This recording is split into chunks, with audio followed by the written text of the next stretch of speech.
Bonjour à tous et bienvenue dans ce nouveau Podval du Cast, ou plutôt ces vidéos commentées. Aujourd'hui, je vais vous commenter une partie menée entre deux joueurs que j'aime beaucoup, Yann Sully Eng et Emmanuel Meffray. Alors, il faut savoir qu'Emmanuel débutait en Val d'Hélios. Maintenant, c'est un petit peu affirmé, mais à l'époque où a été enregistrée cette vidéo, c'est-à-dire il y a déjà 1 an, elle débutait un petit peu en Val d'Hélios, et donc du coup, elle reçoit au cours de la vidéo, vous allez le voir, les conseils des différentes personnes qui étaient autour, Fabien Hidvagne, que je salue au passage, il y avait aussi Maxime Laconfire, puis Max Puissant, Maxime Victor, qui intervient de temps en temps dans les podcasts des cellules, et qui est Vénus dans le Val, donc c'est pas n'importe qui. C'est quand même un très très bon joueur. Donc Emmanuel va recevoir comme ça les conseils, vous allez le voir au cours de la vidéo, de différents joueurs, mais elle va jouer de toute façon toute sa partie contre Yann Sully. Alors ça m'intéresse beaucoup aussi cette partie parce que, à plusieurs titres, vous allez voir, il se passe des choses assez bizarres dans cette partie. C'est une partie assez typique de ce qu'on peut trouver dans le Val d'Hélios, dans le Val des Étoiles en règle générale. Ce qui m'intéresse, c'est le fait que on a déjà deux joueurs très différents. Alors c'est un petit peu comme le duel que j'avais déjà eu l'occasion de commenter comme ça avec vous, le duel entre Yann Sully et Maxime, justement. C'est que Yann Sully est un joueur très intuitif, là où Maxime est plutôt calculateur. Et là c'est un peu pareil, Emmanuel c'est quelqu'un d'assez calculatrice, et alors que Yann, lui, est très intuitif, égal à lui-même. En plus là, alcool aidant, vous allez voir, il va peut-être même y avoir quelques petits faits de jeu à commenter, ça va être très intéressant. Alors, la vidéo est prête, on va la lancer ensemble, hop là, et puis on va commencer tout de suite à commenter. J'arrive plus avec ça, On va commencer à commenter. C'est pas toujours facile, Alors, voilà. La vidéo commence. Alors, on voit immédiatement que l'ami Yann est quand même bordé de nouilles, puisqu'il retourne tout de suite un 10 et Emmanuel un 7 de carreau. Donc voilà, ça annonce la couleur. Ça va être un duel de carreaux. Je regarde, oui, le son est bon. Ça va être un duel de carreaux avec le 10 évidemment du côté de Yann. On va voir que Yann a beaucoup de fortes têtes et de fortes figures dans cette partie. Il est vraiment bien verni. On voit là déjà qu'il a le 10 de cœur, il a une grosse dame de cœur, il a un 8 de cœur encore, un 10 de carreau, un joker noir. A priori, il a beaucoup de figures. Ça va être intéressant. Alors Yann décide de faire une ouverture à l'enfant, un enfant fort, ce qui en Hélios se fait tout à fait. Moi j'aurais fait exactement la même chose que lui. Et donc il va gagner comme cela 10 plus 2, 13 points de majesté en tout. Ce qui va le faire passer là à 49. Enfin, si on le voit, je crois qu'après je vais sortir le téléphone pour qu'on ait les points. Je suis encore en train de régler un petit peu la caméra à ce moment-là. Donc voilà, bon, l'ouverture à l'enfant fort, c'est somme toute assez basique dans le Val d'Hélios, vous le savez, on commence à 36 points de majesté, donc à partir du moment où on peut poser un enfant fort, il faut le faire, c'est une menace directe. Alors ici, Emmanuel hésite, quelle va être sa contre-attaque? Ici évidemment, face à un enfant fort en général, ce qu'on préconise, c'est une sortie accomplie, de façon à avoir une figure solide qui va pouvoir rester un tour, avec éventuellement un pic moyen ou un pic relativement fort, de façon à pouvoir, depuis la main, comme l'accompli de toute façon face à l'enfant, l'accompli que Emmanuel va poser là, ne va pas pouvoir être tué en un coup. D'accord? Donc il va lui rester forcément son pic au prochain tour, le pic de l'accompli. Ce qui va lui permettre, avec un pic joué de sa main, de pouvoir tout simplement combiner les deux pics pour tuer l'enfant. Donc là, je pense qu'elle va jouer accompli. C'est chiant, je déteste. Je me vois, en fait. Je me vois dans le truc et je déteste ça. Bref, alors, moi, je pense qu'il faut jouer accompli ici. Encore une fois, avec un accompli, on est sûr de garder sa figure et du coup de pouvoir compléter. Est-ce qu'elle va jouer ça? Elle peut le jouer et donc elle va le jouer. Alors sinon, contre enfant, hein, quand on peut pas jouer accompli, ben, soit on tente spectre, mais là, c'est pas possible parce qu'on sait qu'il y a 10 de carreau, donc ça, c'est clairement mort. Soit on tente à ce moment-là le chevalier pour avoir un pic fort. Dans tous les cas, c'est assez difficile. Sinon, on peut tenter le fou pour essayer de piocher les cartes. Il y a des solutions qui nous manquent, mais c'est très difficile encore une fois. La meilleure solution, c'est celle qui est en train de jouer en ce moment Emmanuel, c'est-à-dire accompli. Elle va retourner son 10 de trèfle pour piocher une carte, ce qui est pas stupide, hein. Alors, je ne sais pas si vous l'avez vu à la caméra, mais en fait, Emmanuel a mis dans le cœur de son accompli, elle a mis la dame de cœur. Et donc, du coup, on a affaire ici à un accompli amoureux. Vous vous souvenez de la règle, hein, si le cœur de cet accompli est regardé par l'étoile rivale, ou si elle est attaquée par l'étoile rivale, la dame de cœur qui sert de cœur à ce roi de cœur l'a accompli, va aller directement à la rivière de la mort. Et à ce moment-là, l'accompli deviendra ce qu'on appelle un spectre royal, qui est la meilleure pièce de Val possible. C'est une pièce qui a tout simplement plus 3 en trèfle, plus 1 en carreau et plus 1 en attaque. Donc c'est un monstre. Alors Yann ici réalise qu'il a affaire à la... Bon bah voilà, elle a bien contre-attaqué. Donc il y a match. Là on est en train de discuter autour de cette... Je crois qu'on a oublié de lui noter ses derniers points de vie à Yann. Là, il faut faire quelque chose là. Il faut faire quelque chose. Il est censé avoir gagné quand même des points de vie avant. Aïe aïe aïe, il y a une première erreur là, une première erreur technique. Première erreur technique dans ce match, puisque on a oublié de mettre les points que Yann avait gagnés en début de partie. Il se retrouve à 36 alors qu'il devrait être à 49 là. Alors ici, Yann répond à l'accompli en posant lui-même un accompli avec le 10 de carreau. Et ce faisant, il élimine le 10 de trèfle que Emmanuel lui a montré. Alors est-ce qu'on va réaliser qu'il y a une erreur technique là? Donc ça fait 13 en tout, donc il a gagné 26 en tout. Là, il devrait être à... On l'a mis à 49. Ah oui, sauf qu'on a oublié encore. Et voilà, ce qui met Yann Sully à 62 points de majesté, hein, ce qui est énorme, hein. L'enfant fort, on voit bien que c'est vraiment une menace dans le Val des Étoiles. Donc là, on se retrouve accompli face à Chevalier. Que va faire Emmanuel, sachant que, comme vous le savez, le cœur de ce chevalier est bien faible, hein, c'est une dame. Alors qu'est-ce qu'elle a? Elle a un 9 de pique, elle a du cœur, j'essaye de voir en même temps que vous. Elle va décider de jouer un autre accompli. C'est pas mal ça, hein. C'est pas mal du tout. C'est pas mal du tout. Elle va pouvoir comme ça, je pense, éliminer le gosse. Elle va maintenir, voilà, elle maintient sa stratégie qui consistait à éliminer l'enfant. Je pense que vraiment, c'est très très bien joué. Très très très très bien joué. Et alors voilà déjà un truc qui m'intéresse dans cette partie, c'est qu'on constate qu'il y a 2 10 dans la rivière de la mort, dès le départ. Il y a déjà 2 10 qui ont été joués, déjà 2 10 qui ont été défaussés. Ça veut dire que la fin de la partie va forcément être tendue, forcément être disputée, parce que comme les grosses cartes sont d'ores et déjà sur le Val, après les cartes qui vont être piochées vont être beaucoup plus faibles, et donc la partie sera beaucoup plus disputée par la suite. On va voir ça ensemble. Alors Yann Sully, qui joue très rapidement, c'est très difficile à commenter, décide de jouer un chevalier pour attaquer le chevalier, et il découvre que c'est un... Ah non, c'est pas une dame! C'est un valet. C'est un valet de cœur qu'Emmanuel a choisi d'y mettre. Donc il est considéré comme un enfant. Donc valet, le valet V comme 5 en chiffre romain vaut 5. Elle avait un roi de cœur, donc ça fait 8 en tout. Donc Yann est obligé d'attaquer avec les 2 personnages pour vaincre ce chevalier qui était à 8. Il n'était pas du tout faible en fait, ce personnage. Ah putain, ça veut dire que si Yann avait tué le valet en premier...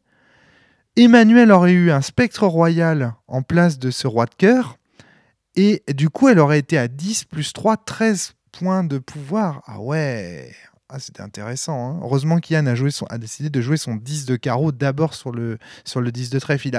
Il a flairé le coup, je pense. Alors là, Emmanuel pose un enfant. J'ai pas vu ce qu'elle avait en main. Là, on voit toujours pas sa main, donc c'est compliqué de savoir. En tout cas, une chose est sûre, donc elle gagne 7 points de majesté et elle va décider d'attaquer. Alors, elle a un 9 de pique, donc en théorie, elle sait que quoi qu'elle attaque, elle est victorieuse, puisque le 10 de cœur est tombé. Il est dans la rivière de la mort. Donc, quoi qu'elle attaque comme cœur, elle sait qu'elle va gagner. Donc là, il lui reste à choisir, est-ce que je tue d'abord le chevalier ou est-ce que je tue d'abord l'accompli? Et elle décide évidemment de tuer le chevalier en premier. Alors, pourquoi elle fait ça? Je pense qu'elle espère. Alors, elle sait qu'il y a un 6 de pique en face. Ah oui, bien sûr, le chevalier était capable de générer 7 d'attaque, puisque 5 de carreau plus valet plus chevalier, ça fait plus 1, ça fait 7 d'attaque. Donc, c'était suffisant pour tuer l'enfant d'Emmanuel, qui a lui aussi 7. Donc, elle s'est débarrassée du chevalier pour éviter ainsi que son enfant soit terrassé. Et l'accompli de Yann qui continue à faire sa besogne avec ce 10 de carreau très très puissant. Il pilonne les trèfles d'Emmanuel. Ah, c'est intéressant. Emmanuel a très très bien joué en allant attaquer le chevalier. J'avais même pas pensé à ça. Yann se plaint qu'il n'a plus d'alcool. Oh mon Dieu. Mon Dieu, mon Dieu. Il n'y a plus d'essence dans le réservoir. Et Yann vient de réaliser qu'il avait oublié de piocher sa carte, donc il pioche sa carte. Et il pioche encore un 9 de cœur. Il est cochon, hein. Il a ce qu'il faut. Emmanuel décide sagement d'éduquer son accompli, c'est très bien joué. C'est ce qu'elle avait de mieux à faire dans cette situation, évidemment. Temporiser, hein, toujours essayer de temporiser.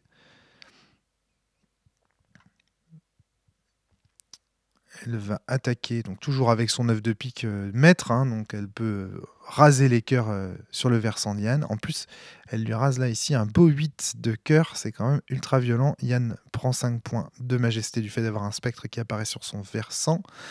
Pendant ce temps-là, Emmanuel engrange les points de majesté, elle gagne à nouveau 7 points, 45 à 52, la tendance est en train de s'inverser.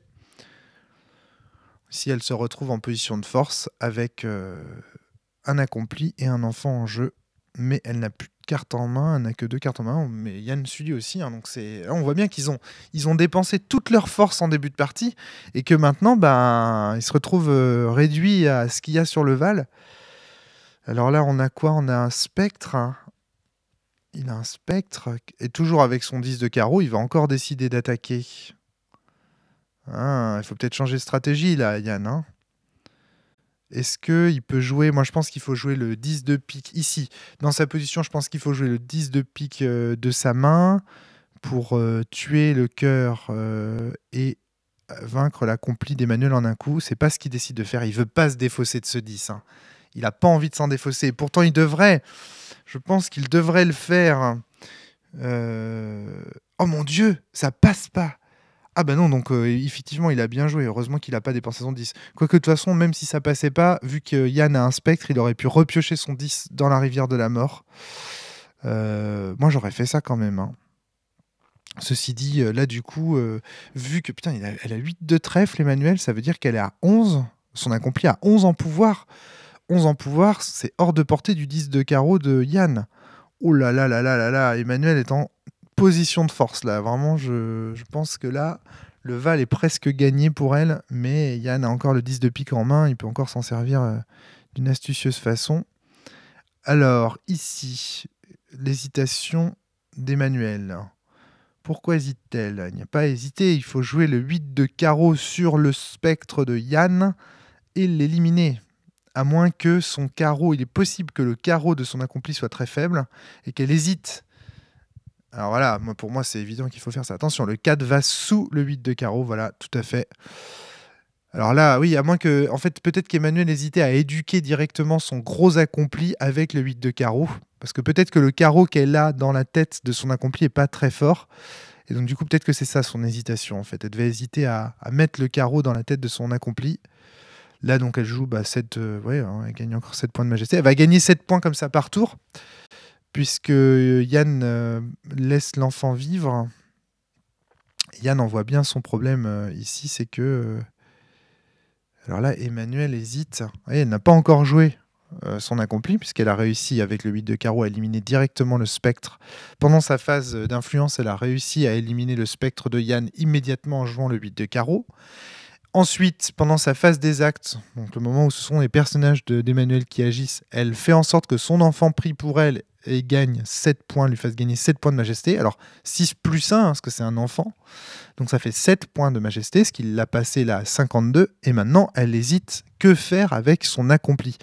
Est-ce qu'il faut attaquer au pic Yann et donc le descendre avec, à la majesté et donc pour Emmanuel, du coup, partir dans une stratégie où elle va tenter de le mettre à 0, ou alors est-ce qu'il faut retourner le cœur de son accompli et gagner des points de majesté pour soi-même atteindre 100 et gagner aussi? Alors dans une situation comme ça, très serrée, hein, 52 à 57, moi j'ai tendance à penser qu'il faut plutôt gagner de la majesté. Mais Emmanuel va choisir de le descendre. Et on peut la comprendre parce que si mes souvenirs sont bons, dans le cœur de cet accompli, elle n'a qu'un 2. Donc ça vaut pas le coup de gagner que 2 points de majesté. Il vaut mieux pour Emmanuel, à ce moment-là, attaquer au pic. Alors je reviendrai après sur des explications. Yann décide de lancer un as de pique. Et voilà. Là, on va voir la valeur de son cœur. C'est qu'un 2. Voilà. Donc là, du coup, Emmanuel n'avait pas intérêt à jouer la majesté de son accompli, parce qu'en plus, elle aurait révélé une faiblesse. Néanmoins, donc, dans ce type de situation, encore une fois, quand on est à égalité de points de vie à peu près, donc 50-50, on va dire un 50-50, je conseille plutôt aux joueurs de tenter de gagner de la majesté, plutôt que d'attaquer la majesté de la rivale. Là, pour 2 raisons. Première raison, si on attaque la majesté de la rivale et donc on essaie de la faire descendre à 0, on prend toujours le risque de voir des enfants débouler sur le Val, une technique du diable débouler sur le Val et donc perdre énormément de temps et permettre ainsi à la rivale de lever le soleil.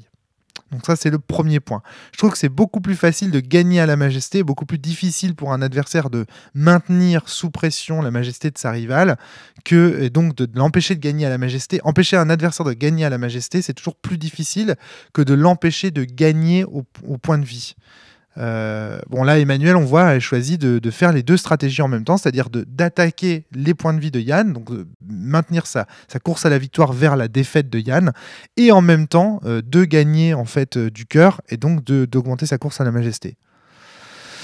Alors, deuxième raison pour laquelle, à mon avis, il vaut mieux gagner des points pour atteindre 100 points de majesté plutôt que de chercher à nuire à la rivale, c'est qu'en gagnant soi-même de la majesté, on fait que la victoire par défaite de sa rivale s'éloigne. Enfin, comment dire, on se fait un matelas, de points de majesté pour une éventuelle fin de match très tendue au lever de soleil et compagnie.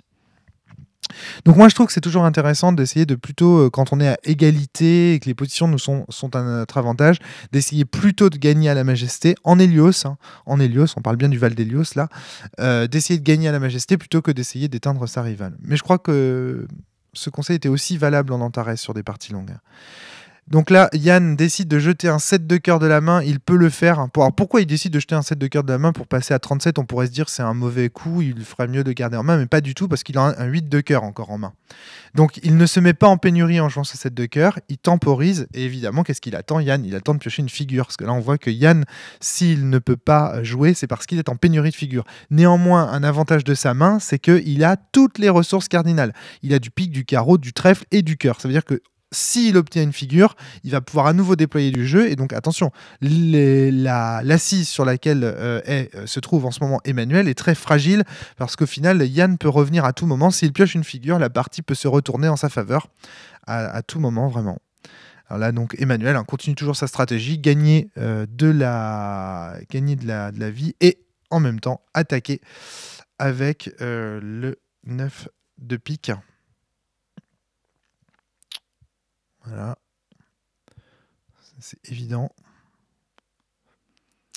Alors là, elle hésite. Elle hésite entre piocher le 7 de cœur dans la rivière de la mort, donc maintenir sa pression majesté, ou alors piocher dans la source. Alors je sais que Fabien à côté maintenait qu'il fallait piocher ce 7 de cœur à ce moment-là.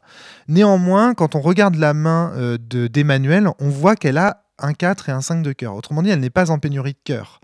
Donc moi, je lui conseille plutôt, et voilà, le conseil est bon, je lui conseille plutôt effectivement de piocher dans la source à ce moment-là, puisque n'étant pas en pénurie de cœur, elle n'a pas besoin de renforcer le cœur de sa main et donc de prendre le 7 de cœur. Là, Yann décide tout simplement de passer son tour et de piocher une carte, et c'est payant puisqu'il pioche enfin une figure. J'ai vraiment hâte de voir ce qui va se passer à la fin de cette partie, parce que maintenant que Yann a pioché une figure, tout peut se retourner pour Emmanuel. Je regarde rapidement derrière. Donc là, Emmanuel est encore à son tour. Elle hésite. Que faire? Évidemment, gagner de la majesté avec cet enfant. Je pense qu'elle hésite directement à jouer éventuellement une figure de la main, voire à jouer un cœur de sa main. Moi, j'aurais joué le 4 de cœur de ma main si j'avais été elle. S'il ne sert à rien du tout dans la main. Elle continue à descendre Yann en même temps. J'aurais joué le 4 de cœur de la main, puisqu'elle a encore un 5 en main, donc elle n'est pas en pénurie de cœur dans sa main, donc elle pouvait lâcher ce 4 de cœur dès maintenant. Elle ne l'a pas fait. Elle vient de perdre, à mon avis, un tour de victoire. Yann se pose la question, est-ce qu'il a le droit de compter dans la source? Évidemment, il a le droit de compter. On a toujours le droit de compter les cartes qu'il reste dans la source, pour la simple et bonne raison qu'on sait que c'est un jeu de 54 cartes et que par ailleurs, on peut compter toutes les autres cartes. On peut demander à l'adversaire combien de cartes il a en main, on peut compter les cartes qu'il a sur son val, on peut compter les cartes qu'on a sur le sien et on peut compter les cartes qui sont à la rivière. Donc par déduction, on peut en inférer le nombre de cartes qu'il y a dans la source. Donc du coup, évidemment...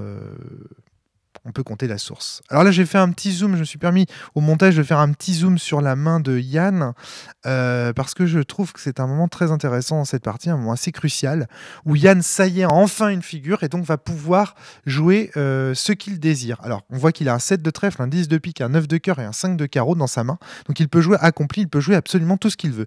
Et là, il va choisir de s'opposer au pic du spectre d'Emmanuel en jouant un enfant, ce qui est très très très très très malin.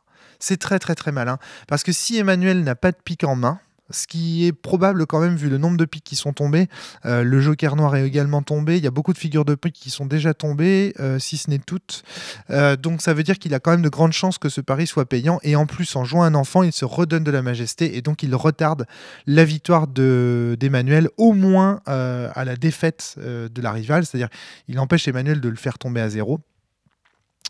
Et elle, par contre, du coup, garde et conserve sa stratégie principale qui consiste à gagner 100 points de majesté et donc à finir le val par la victoire par majesté. Hein.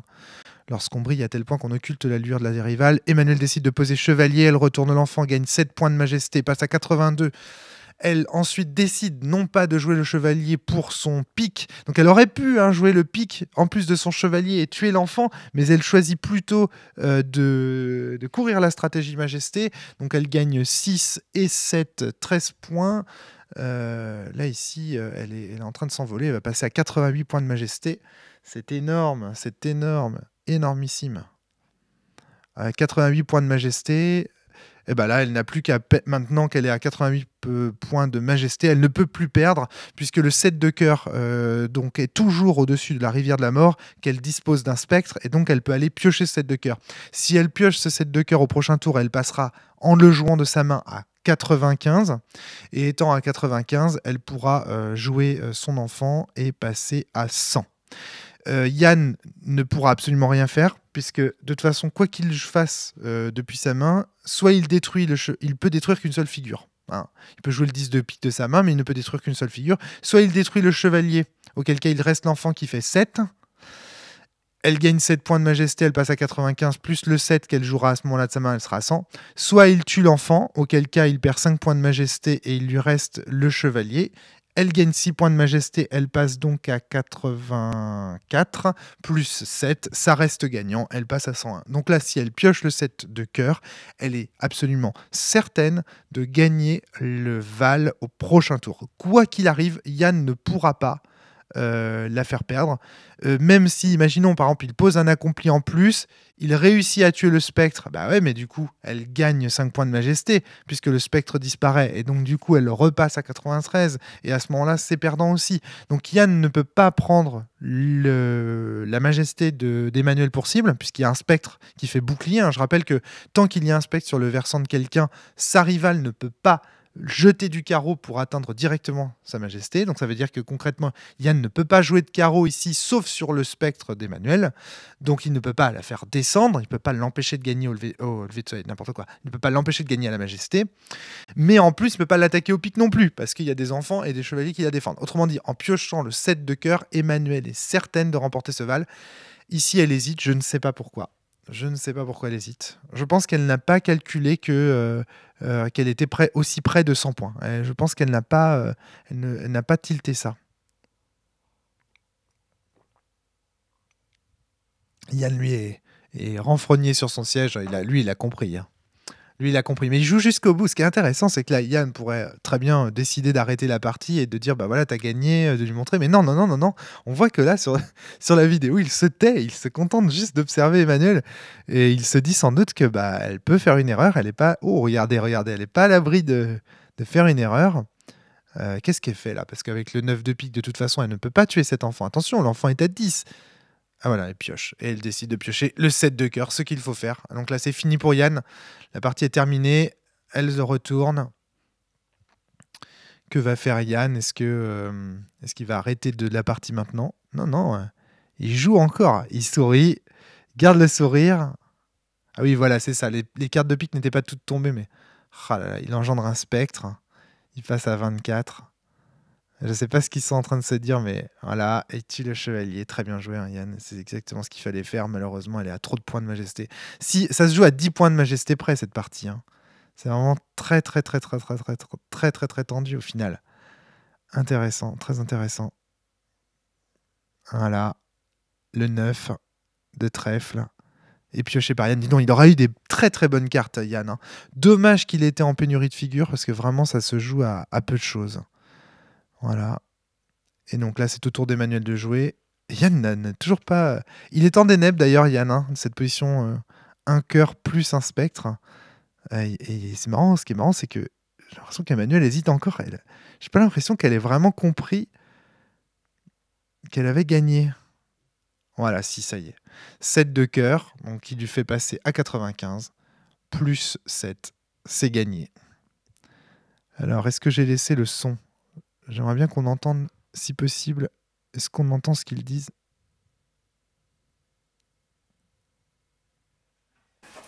Parce voilà. que là, j'étais parti pour aller chercher le lever du soleil. Chercher le lever du soleil. Et avec ça, ça posé, et je te dézinguais le truc, tu prenais pas le 7, donc tu pouvais pas gagner juste avec ton enfant. Donc je te dézinguais ton enfant au prochain tour. Tu peux gagner même, Yann, hein, parce que spectre contre spectre, du coup tu peux aller piocher dans la rivière de la mort. Je pense que tu peux gagner en retardant le lever du jour, justement. Ouais, mais j'ai pas assez pour le dézinguer, le pépère. Et puis la quoi en carreau. Tu vois, je suis quand même pas... Ouais, mais toi, en piochant toujours dans la rivière, tu dois pouvoir retarder suffisamment le lever du jour pour... Peut-être, enfin voilà. En tout cas, moi, je me ça connais. s'est joué à peu de choses. Je vois ça, je vois que j'ai réussi à remonter, à survivre pendant 4 tours. Je vais jouer le tout ça à cause d'une pénurie de figures. Hein. T'aurais une figure plus tôt, c'était... Ah, merci. C'était bien. Hein. Il est très chouette. Ah oui, d'accord, ok, je vois ce que veut dire Yann. En fait, à la fin de cette partie, Yann explique finalement que s'il avait eu sa figure plus tôt, à un tour près, au final, il pouvait jouer le spectre et donc récupérer le 7 de cœur. Ah ouais, c'est vraiment très malin. S'il avait pu jouer un tour plus tôt, donc il n'avait pas le choix. Pourquoi il n'a pas joué spectre? En fait, je réalise que Yann aurait dû jouer spectre. Au lieu de jouer enfant tout à l'heure et de défendre du pic d'Emmanuel, Yann aurait dû jouer un enfant en fait. Pourquoi est-ce qu'il ne joue pas... Non, un enfant, n'importe quoi. Au lieu de jouer enfant, il aurait dû jouer spectre. Parce que s'il jouait spectre, du coup, il pouvait récupérer le 7 de cœur qu'il avait lui-même jeté. Ce qui est intéressant dans cette partie, c'est qu'au final, Yann est vraiment très très proche au moins du lever de soleil. Parce que s'il avait joué un spectre, s'il avait joué spectre et qu'il avait récupéré le 7 de cœur qu'il a lui-même craché, ce qui est intéressant, c'est qu'elle gagne avec le 7 de cœur que Yann a craché. S'il avait joué spectre plutôt au lieu d'enfant, il pouvait récupérer le 7 de cœur et jouer un enfant derrière. Du coup, par contre, il se retrouvait plus qu'à 10 points de majesté, puisqu'il était à 19 quand il a joué son enfant. Donc s'il avait joué spectre d'abord, puis enfant ensuite, il y a de fortes chances pour que Yann ait pu au moins espérer gagner cette partie. Je dis pas la gagner, mais au moins peut-être lever le soleil, c'est-à-dire perdre en même temps qu'Emmanuel, empêcher Emmanuel de gagner, on va dire ça comme ça. En tout cas, voilà, c'est une partie qui est assez intéressante. Je l'ai un peu commenté à chaud comme ça en même temps qu'on la regardait, et j'aimerais bien l'analyser un peu plus en détail. Bon, ce qui est sûr, c'est que c'est la pénurie de figures de Yann qui fait qu'à un moment donné, il se retrouve à court de munitions. Ça, c'est certain. Il y a un moment donné où il a une pénurie de figures qui lui coûte très cher. Néanmoins, il y a quelque chose qui me marque, moi, dans cet enregistrement, dans cette partie, c'est que les joueurs jouent leur grosse carte au début de la partie. Et que généralement, les parties comme ça... Alors, quand Yann est là, généralement, on a tendance à voir que les cartes tombent très très vite, parce que Yann, étant un joueur très intuitif, il a tendance à jouer ses cartes et à jouer ses cartes fortes, même s'il sait aussi parfois les garder. C'est compliqué de juger le jeu de Yann, parce qu'il est vraiment, il a compris, à mon avis, un truc essentiel par rapport au Val, c'est que le Val est un jeu qui est en fait un jeu contextuel, c'est-à-dire quand c'est en fonction de ses cartes, il n'y a pas de coup théorique qui soit vraiment intéressant. Il n'y a que des moments en fait dans lesquels tel ou tel coup est intéressant et des moments dans lesquels c'est pas intéressant. Et ça, Yann l'a très très bien compris, et ce qui est impressionnant, c'est juste la rapidité avec laquelle il réfléchit à ses coups et avec laquelle il joue, qui donne en fait cet aspect sûr de lui, très intuitif, qui peut déboussoler des joueurs plus raisonnables ou réfléchis comme je le suis, ou qui ont une aversion au risque certaine comme moi. Donc c'est juste qu'il réfléchit très rapidement en fait. Je pense qu'il réfléchit autant qu'un Maxime ou qu'un Romaric ou qu'une Emmanuel. C'est juste qu'en fait il joue très très vite. Et donc, par contre, c'est vrai que là, ici, dans cette partie, on voit qu'il a craché très très vite ses grosses cartes. Ceci dit, quand on regarde sa main, on voit qu'il a que des grosses cartes. Donc, de toute façon, il avait que ça à cracher, si j'ose dire. Donc, ça, c'est très intéressant. Pour autant, il perd. Ce qui m'intéresse aussi, c'est ça. C'est-à-dire qu'on voit bien qu'au départ, il a plein de figures. Il crache beaucoup, il a que des grosses cartes. Si on regarde les mains de Yann, c'est extraordinaire. Il n'a jamais de pénurie, sauf à un moment donné où il a une pénurie de figures, sinon il n'a pas de pénurie. Et Emmanuel n'a pas une main, alors elle a une main qui peut rivaliser quand même, elle a eu des 9 de pique, elle a eu effectivement le 9 de pique qui a été très décisif, elle a eu quand même le 10 de trèfle mais qui n'a pas servi à grand chose. Et ce qui me fait halluciner, c'est que finalement elle réussit à rivaliser face à un adversaire qui a quand même beaucoup de très très très bonnes cartes. Donc ça c'est intéressant quand même à étudier, de voir que la stratégie City Manuel vraiment a payé, alors que ces cartes sont finalement sur le papier. J'ai la sensation qu'Emmanuel quand on regarde les pioches des cartes, j'ai la sensation qu'Emmanuel est moins forte que Yann en termes de pioches de cartes, j'entends, hein. Mais que sur la stratégie qui est déployée, Emmanuel fait systématiquement les bons choix en fait, hein. Au départ, elle pose accompli contre l'enfant, ce qui est très malin. Ensuite, elle déploie le chevalier au bon moment. Elle a investi les bonnes pièces au bon endroit. Elle garde les bonnes cartes. Là où, par exemple, je pense que Yann, au départ, commet quelques petites erreurs, alors qu'il a une main qui est vraiment avec beaucoup de figures et qu'il choisit une stratégie très très offensive. On voit qu'il ne pioche quasiment jamais et qu'il dépense beaucoup des figures qu'il a en main. Et donc moi, à mon avis, si Yann se retrouve en pénurie de figures, c'est aussi parce qu'il décide de jouer ses figures au départ, alors qu'il en a vraiment, vraiment pas mal. Alors maintenant, je revois la main de Yann au départ, je me rends compte que il a finalement assez peu de bonnes cartes au départ. Mais c'est vrai qu'il a quand même 3 figures au début, voire 4, hein. Donc c'est dommage. Je pense qu'il a joué ses figures un peu rapidement, alors que c'était pas forcément nécessaire. Je pense que Yann a joué trop rapidement ses bonnes cartes. Après, quand je vois la partie qu'il fait, si je regarde tour à tour, moi par exemple, le 10 de carreau, la façon dont il a employé son 10 de carreau, je l'aurais peut-être pas employé comme ça.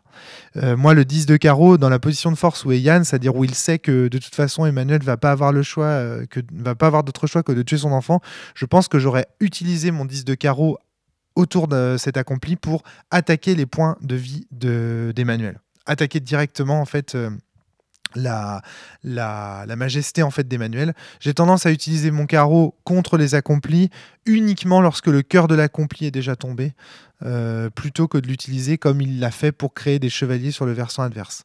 Là, on voit que Yann a un petit peu, je pense, des restes aussi de l'Antares dans laquelle il fallait gérer très très rapidement les figures adverses. Dans le Val d'Hélios, on peut se permettre d'avoir un accompli sur le Val pendant très très longtemps, tant qu'on gagne en fait un avantage sur son adversaire, par exemple le faire descendre en point de vie. Moi, je trouve que c'est pas mal parce que ça met la pression, etc. Ça aurait peut-être obligé à un moment donné Emmanuel à retourner un cœur pour gagner des points de vie au lieu de continuer à attaquer, etc., etc. Donc peut-être qu'il y avait une stratégie à faire comme ça, je sais pas. Voilà ce que je pouvais vous dire en tout cas sur ce match. Je pense qu'à observer, parce que moi j'étais vraiment à chaud là, à le commenter, je pense qu'à observer, à le revoir, il y a encore des choses à apprendre. Je pense qu'il y a des bons coups de part et d'autre, mais je pense qu'il y a aussi des erreurs de part et d'autre. J'ai pas encore totalement analysé cette partie. Je pense que je le ferai pas parce que c'est trop compliqué. Mais il y a plein de choses à mon avis à voir et c'est pour ça que je voulais vous montrer cette partie. Je la trouve très intéressante et elle est assez prototypique des parties qu'on trouve dans le Val des Étoiles, à savoir ces parties dans lesquelles on crache très très vite toutes les bonnes cartes du jeu. Et où du coup après on se retrouve dans des duels de cure-dents où chacun est là avec à essayer de pousser ses petits atouts, ses petits avantages, et en fait c'est assez difficile. Et ce qui est intéressant dans ces parties là et pourquoi c'est les plus disputées, c'est aussi parce que comme les grosses cartes sont passées, les deux joueurs peuvent regarder dans la rivière de la mort et commencer à calculer, à se dire ah bah oui, le 10 de cœur est passé, donc avec mon 9 de pique je suis maître. Ah oui, le 10 de pique est passé, donc si je joue un enfant à 10, eh bien je suis quasiment sûr que l'adversaire devra jouer une carte de sa main plus le combiner avec un autre personnage pour pouvoir le battre, etc., etc. Et donc il y a toute une dimension calculatoire qui apparaît sur ce type de partie qui moi m'intéresse beaucoup et qui fait à mon avis des parties de Val souvent très très intéressantes. Si j'aurais vraiment voulu voir deux choses, la première c'est si Yann avait pioché une figure plus tôt, deuxième chose si Yann n'avait pas joué toutes ses figures dès le départ, s'il avait conservé, moi je trouve qu'il joue de ses figures un peu trop rapidement Yann dans cette partie, et troisième élément, s'il avait posé un spectre au lieu d'un enfant à la fin de la partie, qu'il avait récupéré son propre set de cœur. J'aurais vraiment voulu voir si cette partie n'aurait pas pu être différente. J'ai la sensation ici que Emmanuel gagne vraiment par une grande maîtrise du Val. Ici, j'ai la sensation que Yann, s'il faut débriefer cette partie, que Yann fait des erreurs de jeu. Je ne sais pas où elles se trouvent exactement ces erreurs de jeu, mais en tout cas, j'ai la sensation qu'il y a des erreurs du côté de Yann qui lui coûtent cette partie, parce que sur le papier, j'ai la sensation que Yann peut la gagner. Et donc, c'est une partie que j'aimerais justement dans le jeu vidéo, dont on parle souvent avec Darky dans les parties de Val commentées, que j'aimerais voir implémenter dans le jeu pour savoir s'il n'y a pas des façons. Je suis sûr qu'il y a des façons à la place de Yann de gagner contre Emmanuel, j'en suis certain, parce que quand on regarde le jeu d'Emmanuel, c'est full cœur, il y a plein de cœurs, c'est pas si bon que ça. Ces cœurs sont pas très forts et donc c'est assez surprenant de l'avoir gagné à la majesté alors que Yann a un gros 10 de carreau. Donc j'ai la sensation que sur cette partie, les erreurs sont du côté de Yann Sully. Alors, un truc qu'il faut savoir sur cette partie, c'est qu'elle est enregistrée en public. Vous avez pu voir pendant que j'étais en train de parler qu'on voit Fabien qui discute, il y a Maxime et il y a moi aussi. Et que comme c'était la première partie d'Emmanuel, on la voit plusieurs fois se retourner vers les autres pour demander des conseils. Et je suis sûr que là, ici, Yann souffre aussi du fait que la partie en fait, qu'il dispute, il la dispute seul, parce que personne ne donne des conseils à Yann. Moi, j'ai entendu l'enregistrement. Je peux vous dire qu'il n'y a personne qui parle à Yann Sully, alors que Emmanuel est abondamment conseillé par Fabien et par Maxime. Un peu moins par moi parce que vu que j'enregistre la vidéo, j'essaye de moins les aider, même s'il y a des moments où je parle, j'en suis sûr. Donc je pense qu'il y a aussi ça, c'est-à-dire que là, ici, Yann Sully se retrouve avec finalement à se battre à 4 cerveaux contre 1 et donc à mon avis ça doit aussi faire la différence sur cette partie. En tout cas, très très belle partie d'Emmanuel et de Yann. Il y a beaucoup de choses encore à débriefer, j'en suis sûr, et je suis sûr que chez vous, vous avez vu plein de choses que moi je n'ai pas vues. Merci d'avoir suivi cette vidéo, à très bientôt tout le monde, portez-vous bien et d'ici là, jouez bien au Val des Étoiles, à très vite. Oh, eh, oh, eh. Décale, catao.